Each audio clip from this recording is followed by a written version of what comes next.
Human blood turns thick and sludgy when the body runs out of fresh water. By day 5 of severe dehydration, your kidneys begin to shut down, your eyes sink into your skull, and your mind starts projecting horrific hallucinations onto the empty horizon. That is exactly what happens when you are swallowed by the Pacific Ocean. This is not a Hollywood script. This is the brutal, suffocating reality of the ultimate survival story. This is the chilling account of José Alvarenga, a man who endured the impossible torment of being lost at sea for 438 days. But surviving the physical torture of the ocean was only half the battle. There is a specific, terrifying threshold of isolation that breaks the human mind, a psychological abyss that Alvarenga had to navigate, which we will uncover shortly. The story begins on a deceptively calm November morning in 2012 in the small fishing village of Costa Azul, Mexico. The air was thick with salt and a sharp scent of gutted fish.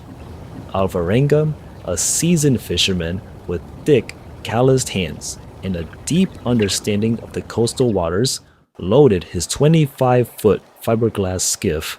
He was heading out for a routine deep-sea shift, hunting sharks, marlin, and sailfish. Accompanying him was a young, relatively inexperienced deckhand named Ezequiel Cordoba. The ocean was glass, the sky a bruised purple that promised a heavy catch. They pushed off the dock, the outboard motor humming a steady rhythm as the shoreline faded into a thin brown line, then vanished entirely. They were entirely alone in the deep blue, surrounded by nothing but the rhythmic swells of the Pacific. But the ocean is notoriously treacherous, a predator that rarely signals its attacks. A massive storm, a creeping beast of atmospheric pressure, was already rolling in from the north. The sky mutated from a gentle blue to a violent, bruised black. The wind did not just blow, it screamed. It tore across the surface of the water, whipping the wave crests into a blinding, stinging froth. Within minutes, the skiff was caught in a chaotic, churning washing machine of monstrous swells. Waves the size of two-story houses slammed into the tiny fiberglass hull. Alvarenga and Cordoba fought with pure, adrenaline-fueled desperation, bailing water with everything they had, their muscles burning, the freezing salt water stinging their eyes and lungs. They dumped their catch, thousands of pounds of fresh fish, back into the raging sea just to keep the boat from sinking beneath the crushing weight of the waves. Then the ultimate death knell sounded. The outboard motor sputtered, choked on the salt water, and died. The sudden mechanical silence was deafening, quickly swallowed by the roar of the tempest. They were now completely at the mercy of the ocean currents, adrift in a chaotic void. The storm battered them relentlessly for 5 agonizing days. When the skies finally cleared, revealing a mocking, brilliant sun, the true horror of their situation crystallized. They had no motor, no radio, no sails, and no food. They were specks of dust suspended in an infinite desert of salt water. Thirst is a slow, agonizing fire that consumes you from the inside out. Within a week, their lips cracked and bled. Their tongues swelled and their throats felt lined with crushed glass. They resorted to the unthinkable to survive. When rain refused to fall, they drank the blood of sea turtles. It was thick, metallic, and warm, a desperate elixir that barely kept their organs functioning. They learned to catch fish with their bare hands, plunging their fingers into the water to snatch triggerfish, tearing into the raw, pulsating flesh out of sheer, primal hunger. They ate the eyes, the organs, every piece of protein they could scavenge. But while Alvarenga's body adapted to the brutal, primitive diet, Cordoba began to wither. The young man could not stomach the raw, bloody meat. His body rejected it. As the weeks dragged into months, Cordoba's physical and mental state deteriorated rapidly. The isolation bred a heavy, suffocating despair.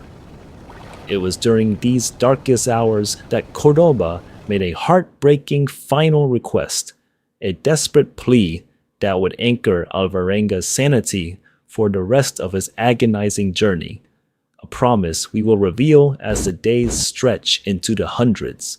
The sun became a relentless enemy. During the day, it cooked their exposed skin, turning the fiberglass boat into a blistering oven. They hid inside an old icebox just to escape the lethal UV rays, their bodies folded into cramped, agonizing positions. At night, the temperature plummeted, and the damp ocean air chilled them to their very marrow.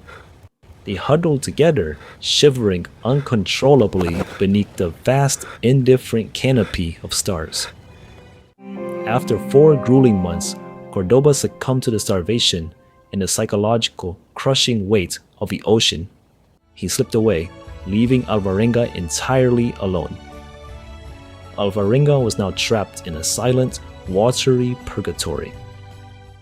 He kept Cordoba's body on the boat for almost a week, talking to his dead friend, unable to accept the crushing reality of his absolute solitude.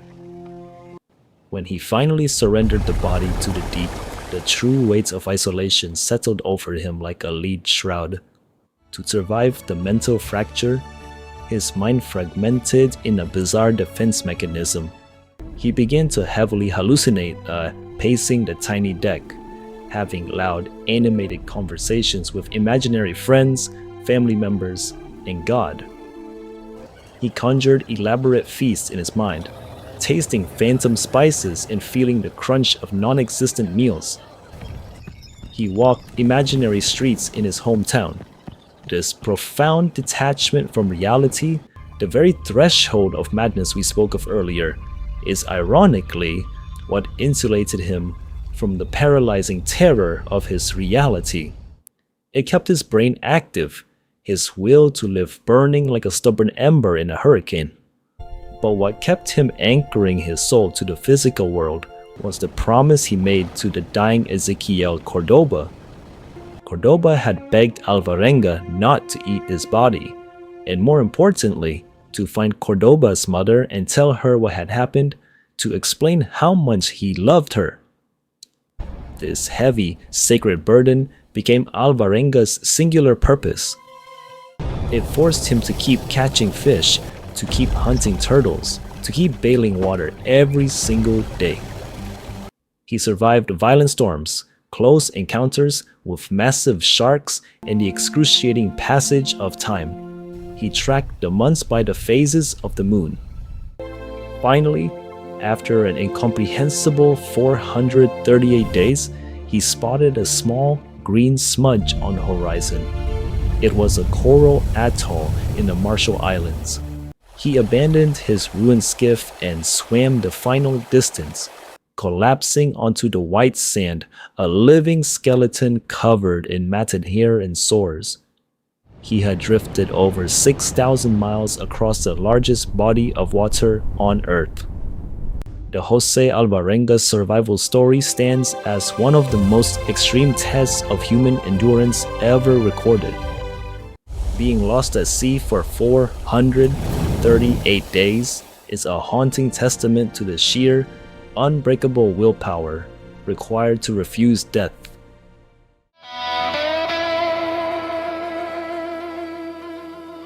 Almost gone.